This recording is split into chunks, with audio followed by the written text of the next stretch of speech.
신랑이 저반된 상태에서 지금 육지로 끌어올리지 못하고 있는 상태죠. 네. 그래서 모듈 트랜스퍼가 몇 대가 더 공수되는 만에 딱 그 상태에 지금 머물러 있는 거예요. 조수기 때 맞춰서 작업을 한다는 얘기를 엊그저께 들은 것 같은데 좀 급히 움직인다는 느낌이 듭니다. 그것을 피하지 않으면 어떻게 되는 건데요? 아니, 일단은 뭐 조수 간만의 차이가 이제 작업에 상당한 지장을 주기 때문에 그 물대를 맞춘다는 얘기인데 물의 높이. 예, 그래서 이제 그것 때문에 한 보름 정도는 작업이 힘들겠다 싶어서 저는 한편으로는 쾌재를 불렀습니다. 어이구 그러면은 우리가 충분히 다시 논의할 수 있는 시간이 있겠구나라고 해서 어저께도 관련들을 이제 미디어널에 기고를 하고 했습니다만은 지금 바로 또 접안을 하기 위해서 바삐 움직인다고 하는 게 너무 걱정스럽습니다. 예. 지금 현재는 육지로 제대로 올라오는 상태가 되지 못하고 지금 그 반잠수정 위에가 세월호가 얹혀져 있는 상태로 육지로는 올리지 못하고 있는 그 상태인데 지금 그 상태에서 물건들이 밖으로 쏟아지니까 그것들이 언론상에 계속 지금 등장하고 있어요. 뭐. 지금 이제 유류품들도 그렇습니다만은 선체에다 구멍을 너무 많이 뚫었지 않습니까? 140개 가까운 구멍을 뚫었다고 하는데 왜 선체에다가 구멍을 뚫어야 되는지 납득할 만큼 설명해 주는 사람이 없어요. 정부도 그렇고. 그들의 이야기는 딱 하나입니다. 안에다가 풍선 집어넣겠다는 거였거든요. 에어백? 에어백을 집어넣을 수 있는 방법은 에어백 인양 방식으로 갔을 것 같으면 처음부터 배를 바로 세웠어야 돼요. 배를 바로 세우면은 배에는 접근할 수 있는 통로가 얼마든지 있지 않습니까?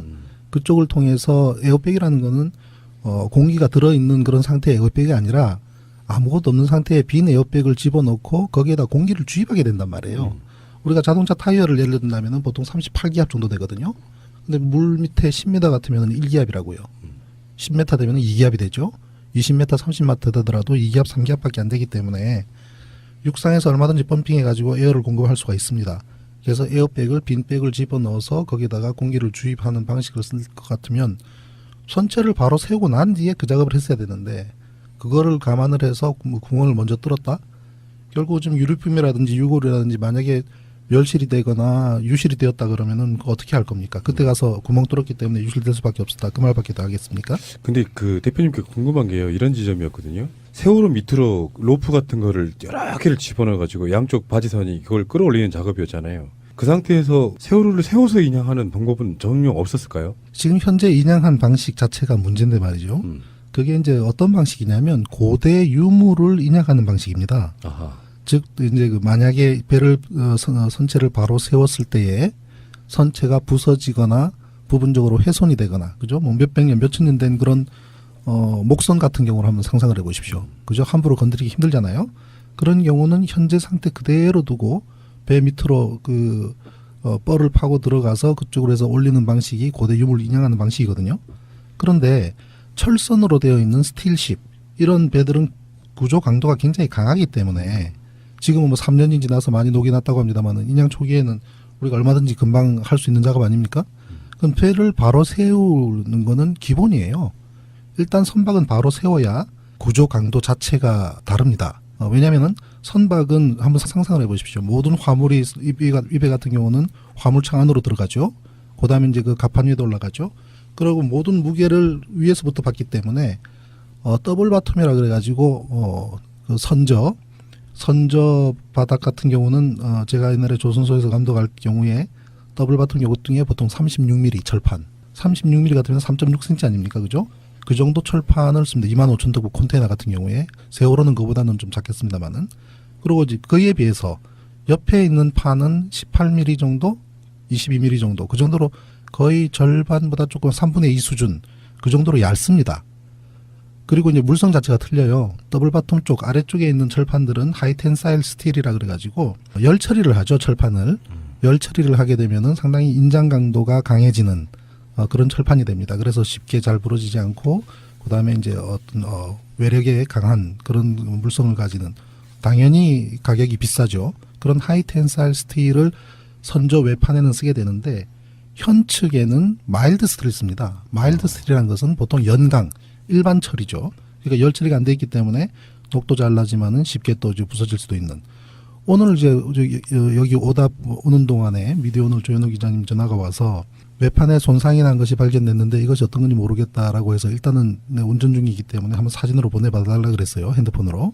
그래서 보니까 그 외판이 바깥으로 이렇게 터져 나왔더라고요. 거치되어 있는 예. 지금 현재 거치되어 있는 좌현 쪽 지금 거기는 거의 안 보이지 않습니까? 예. 안 보이는 쪽에 이제 사진을 누가 기자들이 찍은 모양인데 그 철판이 바깥으로 이렇게 터져 있어요. 그래서 그런 거를 이제 조선 전문 용어로 벌지 아웃이라 그러거든요. BULGE 그다음에 아웃. 그래서 벌지 아웃이라 해서 바깥으로 터져 나왔다. 그래서 이것이 사고 원인과 어떤 관계가 있는가 물어보길래 사고 원인하고는 직접적인 관계가 없는 것 같다. 왜냐하면 그게 안쪽으로 오그러들었다면 외력에 의해서 충격을 받은 거라고 상상할 수가 있겠죠. 그런데 이렇게 눕혀진 상태에서 밑으로 터져 나왔기 때문에 내부의 힘에 의해서 바깥으로 터져 나온 거거든요. 그건 폭발이죠. 아니죠. 그거는 지금 현재 모든 화물들이 내부에서 좀 더 쏟아져서 위에서 가중을 가하고 있지 않습니까? 그리고 이제 외판 자체가 두껍지도 않고 마일드 스틸이다 보니까 녹도 잘 나고요. 그럼 용접선이 약해집니다. 약해진 용접선이 결국 터지는 거죠. 무게 때문에. 예, 무게 때문에 터져서 바깥으로 나온. 그러니까 내부에서부터 힘이 미친 거기 때문에. 그리고 폭발이라 그런다면은 폭발의 형태는 또 다르거든요. 그래도 그런 가능성이 있을 수 있는 거잖아요. 얼마든지 있을 수는 있지만 화물차 같은 경우에 폭발할 수 있는 것이 예를 들면 화물 중에서 어떤 휘발 성분이 있는 뭐 그런 것이 폭발을 했다든지 뭐 그럴 가능성은 없잖아 있겠습니다만 그것도 가능성이 낮다고 보는 것은 그 정도의 폭발이 존재한다면 우리가 두라 3호 같은 경우에 봤지만 폭발이 가져오는 철판의 손상 형태는 분명히 다릅니다.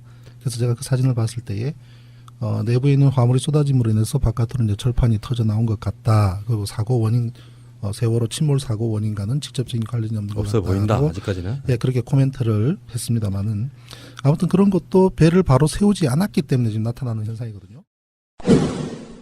저는 원래 애초에 배를 잘 모르니까 대표님이 이제 배도 만들어 보신 분이기 때문에 저는 배 바닥이 이렇게 생겼을 줄 알았어요. 네. 이렇게 일정한 정도는 평평한 게 있더라고요. 그렇죠. 그럼 올릴 때 만약에 이렇게 마른 목골로 되어 있는 구조였다고 하면 눕힐 수밖에 없는 상태일 거 아니에요. 밑에가 로프를 걸어 쭉 걸어 올리니까. 근데 어느 정도 세울 수 있는 정도의 면적이 있더라고요. 선박은요, 그냥 밑에 아무것도 없이 맨 바닥에 놔도 그냥 그대로 서 있게 되어 있습니다. 아하. 배 중심 부분은, 배 중앙 부분은 거의 사각형에 가깝습니다.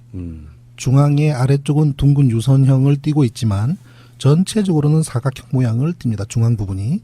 다만 앞부분은 이 조파장을 줄이기 위해서 즉 파도를 헤치고 나가기 위해서 뾰족한 형태의 유선형 형태가 되죠. 물고기처럼. 앞부분만. 그렇죠. 앞부분만. 그리고 뒷부분은 또 이제 프로펠러가 돌아가고 파도가 앞에서부터 와서 선체를 지나고 뒤로 빠져나갈 때에 또 와류가 형성이 됩니다. 예. 그래서 뒷부분도 어느 정도의 유선형을 하죠. 꼬리 부분, 뒷부분이. 그래서 이제 그런 형태로 우리가 배가 뾰족하고 마른 목골이라고 상상하기가 쉬운데 막상 그 배의 중심을 놓고 보면은 거의 사각형입니다. 그래서 그 형태 그대로 얹을 수가 있고 그리고 만약에 조선소의 도쿠에 배를 가져간다면 그 선체의 모양에 맞게끔 모든 거치대를 준비를 합니다. 준비를 해서 이제 얹게 되기 때문에 전혀 문제가 없고요. 그리고 선체가 바로 서야 일단 사람이 다니는 걸 생각을 해보세요. 그죠? 수색을 하고 그다음에 조사를 하고 사고 원인을 조사를 하려고 해도 일단은 뭐 통행이 돼야 될 거 아니겠습니까? 모든 계단과 모든 것이 옆으로 들어 누워 있으면 어떻게 다니라는 얘기입니까? 이 배 안에서 그러면 로프 던지고 무슨 등산을 하라는 얘기입니까? 그렇기 때문에 일단은 선체를 바로 세우고 그 다음에 다음 작업을 했어야 되는데 왜 바로 세우지 않았을까? 이에 대해서는 제가 알고 있는 모든 뭐 항해나 또 조선이나 또 잠수 인양의 전문가분들도 그에 대해서 납득하는 분이 단 한 분도 안 계세요.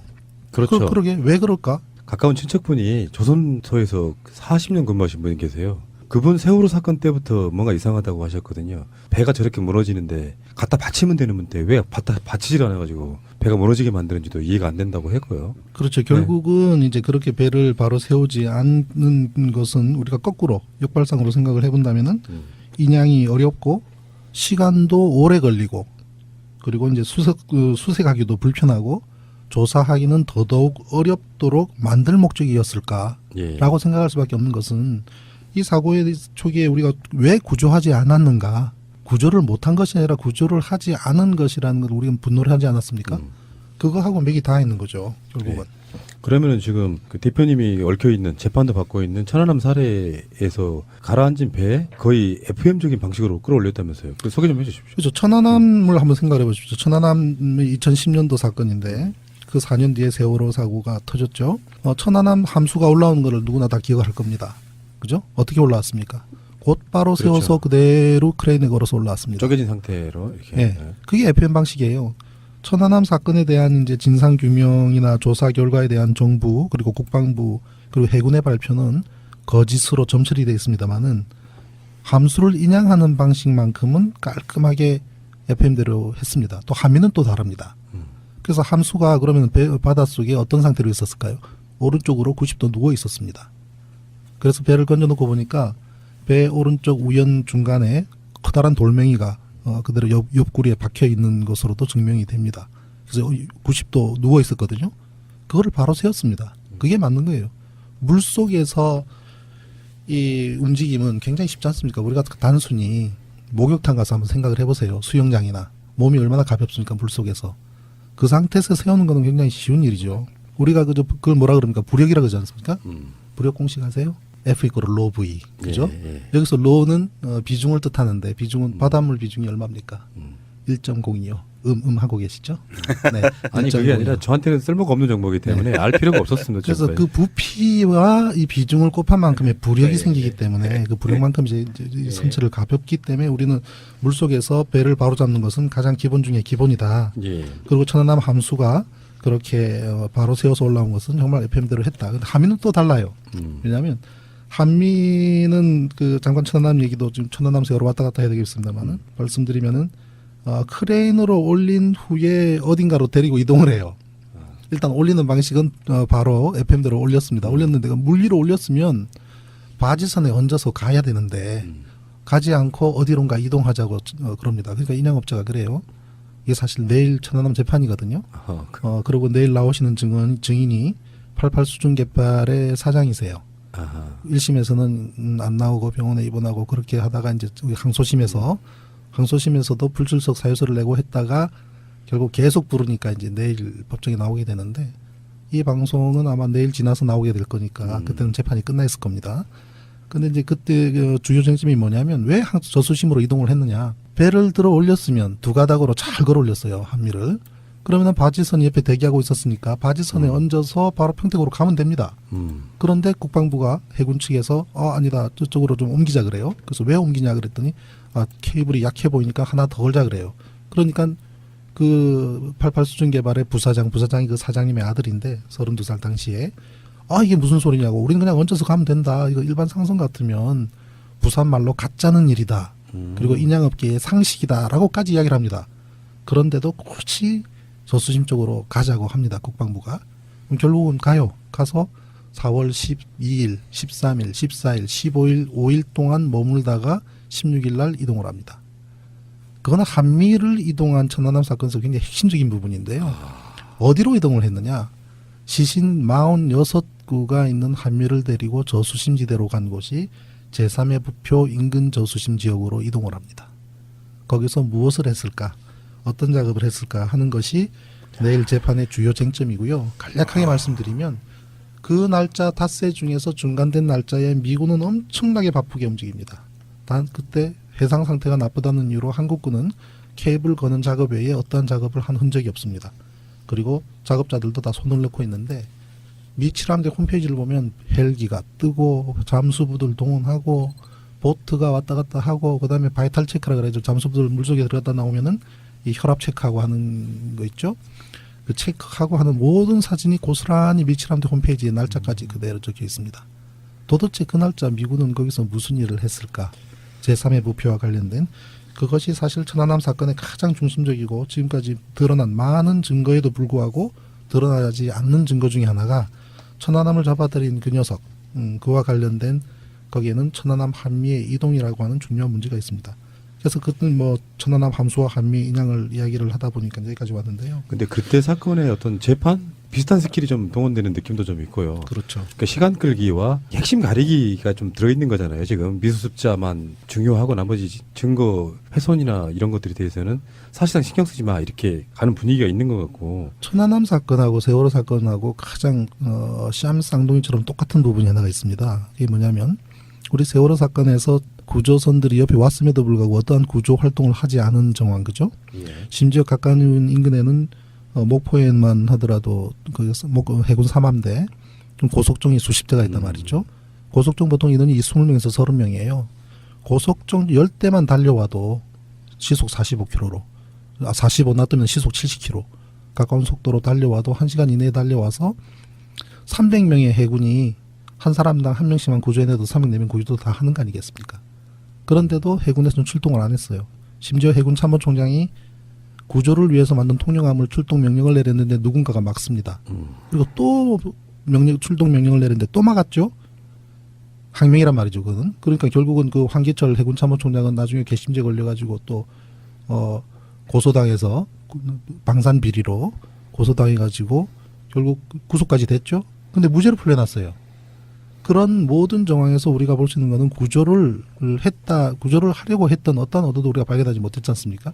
결국은 우리가 세월호가 육지가 빤히 보이는 연안에서 물속으로 들어간 이후로 단 한 명도 구조하지 못한 그런 뼈아픈 그런 경험이 있었는데, 천안함 초기에도 똑같은 현상이 벌어집니다. 뭐냐면 함수가 떠 있어요.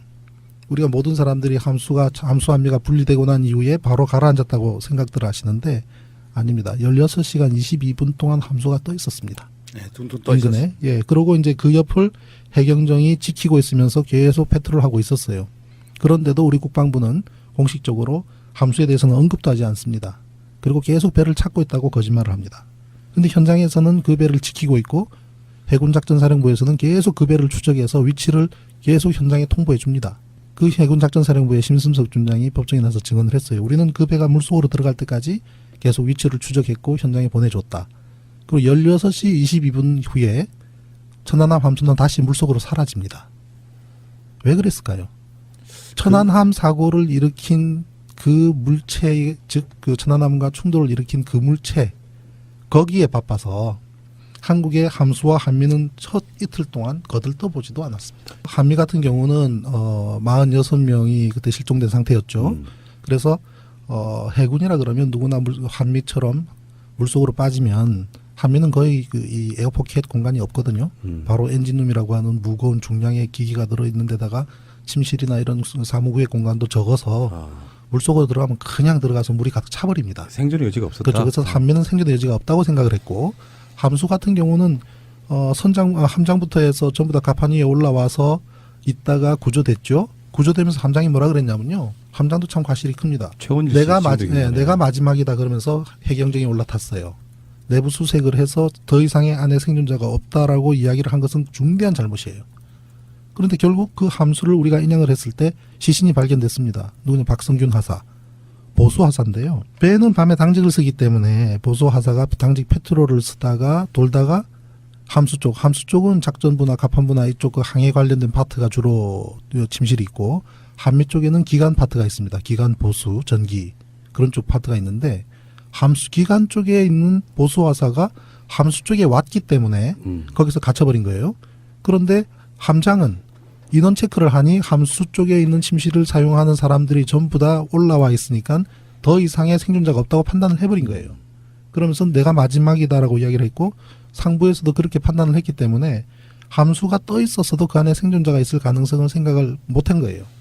그렇지만 그 안에 혹시라도 모를 생존자가 있을지도 모른다는 생각에 수색을 했어야 되는 게 맞죠. 왜냐하면 함수가 모습을 드러내고 있는 동안은 왜 떠 있습니까? 공기 때문에 떠 있죠. 그죠? 그럼 그 안에 사람이 있으면 어디로 갔겠습니까? 공기 있는 데를 찾아갔겠죠. 결국 그 보수하사 박승균 하사는 어디서 발견됐냐면요. 자이로룸에서 발견되는데, 자이로룸은 함수에서 가장 낮은 위치에 있습니다. 이 배가 뒤집어졌기 때문에 가장 높은 위치로 갔던 거죠. 본인은 당시에 배가 뒤집어서, 함수는 에어포켓 찾아서. 예, 함미는 반토막 났을 때는 바로 그냥 물속으로 들어가지만 함수는 뒤집어집니다. 왜냐하면 상부가 구조가 무겁거든요. 선실도 있고 포도 있고 이렇기 때문에 뒤집어지면서 제일 아래쪽이 공기가 차니까 그쪽으로 이동을 했을 거라고 추정합니다. 즉 16시간 22분 동안 함수가 떠 있는 동안에, 함수가 모습을 보이고 있는 동안에는 잠수부 사람들은 얼마든지 접근 가능하잖아요. 그죠? 그리고 일단은 그 배를 잡아야죠. 함수가 보이면 양쪽에 바지선 조그만 것만 붙이면 그냥 선수를 잡을 수 있습니다. 선수를 잡아야 되는 문제는 세월호도 똑같아요. 맞습니다. 세월호 선수가 보이고 있는 동안은 옆에 바지선만 붙어서 큰 힘도 안 들어요. 우리가 세월호 뒤집어져서 선수 부분이 보이고 있는 동안에 선미 쪽은 어떻게 됐냐면 땅에 붙어 있었습니다. 그렇죠. 왜냐하면 배 길이가 140m인데 그리고 140m 물 수심은 그렇죠. 40m 정도. 140m 배가 40m 수심에 있었다 그러면 이건 삼각 피타고라스 정리 아닙니까? 그러면 이 배가 쭉 해서 꼬리는 해저 바닥에 닿아 있는 상태고 선수 쪽은 공기 때문에 떠 있는 상태였기 때문에 그 양쪽에는 큰 힘이 들지가 않아요.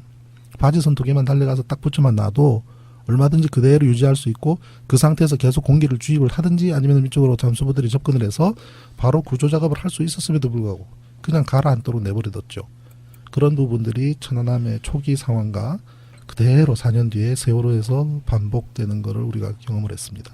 그게 확실히 역사적 교훈을 없는 나라는 만약에 비슷한 사고가 나면 똑같은 방식으로 저는 희생된다고 보는데 문제는요 해수부가 선체를 세우지 않는 것에 대해서 지금 뭐라고 하고 있어요? 구조물이 무너진다 이런 논리인 거죠. 그래서 저도 관련된 거를 찾아봤더니요. 뭐라고 돼 있냐면은 선체가 수직으로 이거 작년 2016년 7월 달에 그 해수부 입장인데요. 선체가 수직으로 세워지게 되면 그 안에 있는 화물이나 또 여객질 부분에 있는 자재들이 흐트러지고 유실될 우려가 있다라고 이제 하면서 그렇게 해요.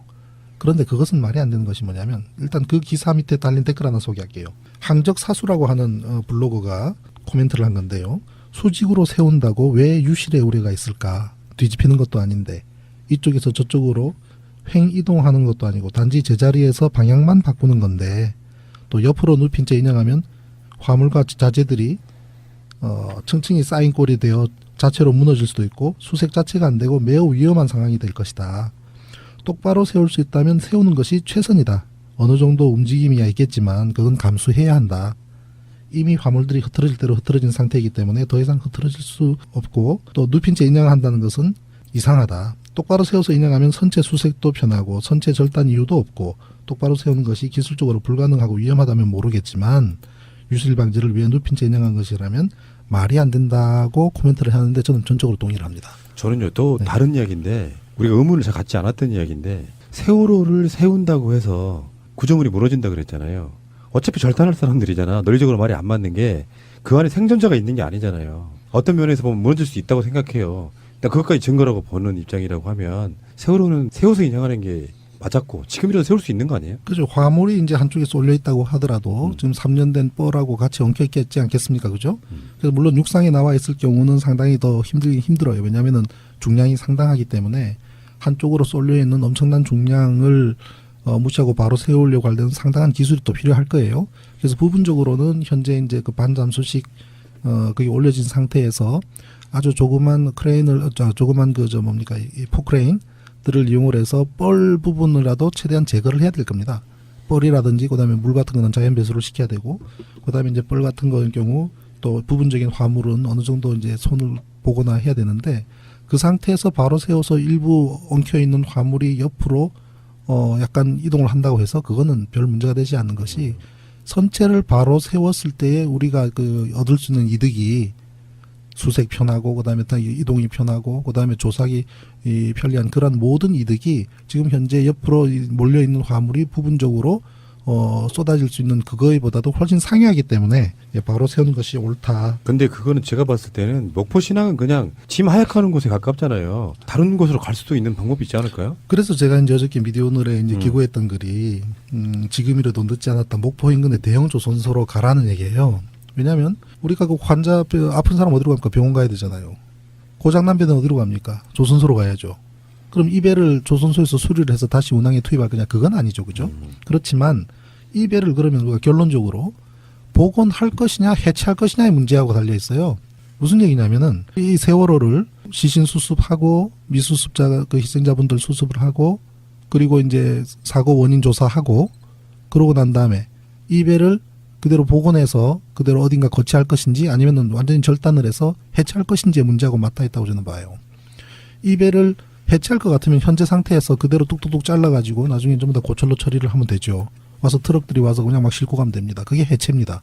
근데 복원하려고 한다면 현재 상태에서는 복원할 방법이 없어요. 복원을 어떻게 합니까? 하려고 그러면은 모든 조선 설비가 필요한데 그리고 가장 중요한 것이 뭡니까? 이 사고에 대한 원인 조사에 있어서 지금 있는 옆으로 누워있는 상태에서 조사하라는 말은 조사하지 말라는 얘기예요. 저는 해수부 장관을 포함을 해서 이 해수부 관계자들의 집을 90도로 옆으로 한번 눕혀놔봤으면 좋겠어요. 그래서 살아보라고. 얼마나 불편한지. 제대로 화장실 한번 가기가 쉬운지. 이 상태에서 수백 명의 희생자가 발생한 이 선박의 사고 원인 조사를 하면서 옆으로 눕혀놓고 조사를 해라? 그건 조사를 하지 말라는 얘기입니다. 근데 아니면 네. 대충 하라는 얘기예요. 봐요, 우리가 어떤 지금 조타라든지 모든 설비가 많지 않습니까? 우리가 이 브릿지, 선교, 그죠? 조종실만 한번 상상을 해보세요. 정상적으로 있으면 모든 기기들이 있고, 그러면 기기를 전부 다 깔끔하게 이제 손을 본 다음에 작동하지는 않겠지만, 거기서부터 우리가 지금 타각부터 해가지고 모든 조사를 해야 되잖아요. 그게 지금 옆으로 서 있다고요, 90도로. 그 상태에서 무슨 조사를 합니까? 그리고 부분적으로는 동력이 필요하다든지 아니면 부분적으로 장비를 다시 세팅해야 될 여러 가지 필요성도 있고, 그러려면 어떻게 합니까? 지금 조사위원분들이 지금 선임이 됐지만 그 조사위원 중에는 변호사분도 계세요. 그분이 배에 대해서 뭘 합니까? 그러면은 조선과 관련된 기술진 전문 인력들의 힘과 기술과 조언과 자문이 절대적으로 필요하다고요. 조선소로 가야죠. 그리고 충분히 조사를 다 하고 난 다음에는 배 외판 뚫은 건 뭐 크게 상관없어요. 이미 뚫은 거니까. 나중에 유실의 책임이라든지 모든 것에 대한 책임은 감수를 해야 되겠습니다만은, 뚫어져 있는 부분은 다 메꾸면 돼요. 그럼 선박은 또 그다음에 소위 말하는 깡깡이 전부 다 이걸 갖다 녹을 다 털어내고, 예? 그다음에 이제 다시 페인팅을 하고, 그러면 다시 물에 뜹니다. 그리고 어떻게 하겠습니까? 이 세월호는 결국은 우리가 어느 정도의 모습을 갖춰야 되지 않습니까? 그죠? 그래서 이제 우리가 이제 복원을 해야 될 가장 중요한 이유 중에 하나는, 이 배는 우리 세월호 가는 사건을 가만히 들어보다 보면요, 전 세계에서 유래를 찾아볼 수 없는 초유의 사건입니다. 우리가 해난 사고 중에서 크게 기억하는 게 어딥니까? 타이타닉호 같은 경우를 봐요. 대서양에서 빙산과 충돌을 해서 침몰한 타이타닉호도 4천 몇백 명 중에서 그 절반 2천 몇백 분이 사망을 했죠. 상당히 안타까운 희생자도 많았던 대형 해난 사고였지만, 그 승무원이나 그 승객분들이나 모든 분들이 최선을 다했잖아요. 그죠? 최선을 다한 결과로 우리는 하나의 큰 천재지변과 같은 재난으로 우리 역사에도 기록되고 그렇게 기억을 합니다만은, 모두가 최선을 다했어요. 그런데 세월호 어떻습니까?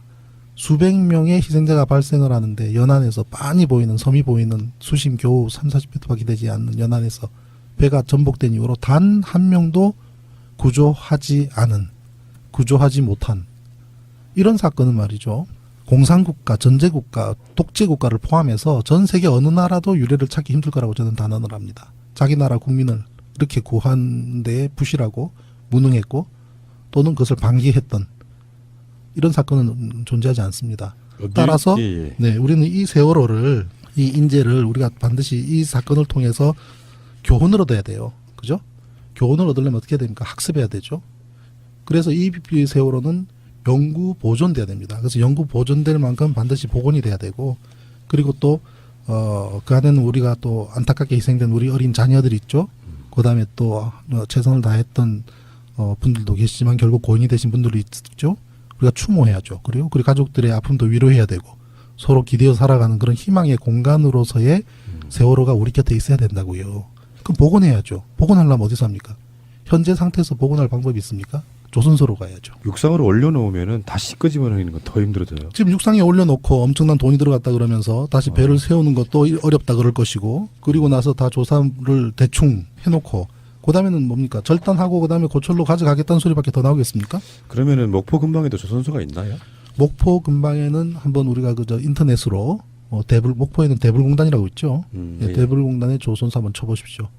열 몇 개, 제일 큰 데는 현대 3호 조선소라고 거기는 한 30만 톤 선박도 지금 만들 수가 있습니다. 그 정도 규모의 조선소들이 질비합니다. 그리고 지금 그 조선소들이 상황이 어떻나 하면 2013년 이후로 죽을 맛입니다. 경기가 안 좋아서 지금 안에 작업이 많아서 자리가 없을까봐 걱정할 염려는 전혀 없습니다. 그런데 이제 그분들은 한편 고민이 있을 수가 있겠죠. 예를 들면 지금 불황이고 하기 때문에 어떤 작업이 생긴다는 거 그 자체는 좋지만, 이 사건에 대해서 어느 정도 얼마만큼 협조를 해야 되고 진실을 밝혀야 되고 하는 문제에 자기 회사들이 몰보되는 것을 원하지 않은 그런 업체들이 분명히 있을 거예요. 지금 해수부에 하는 행태를 보면.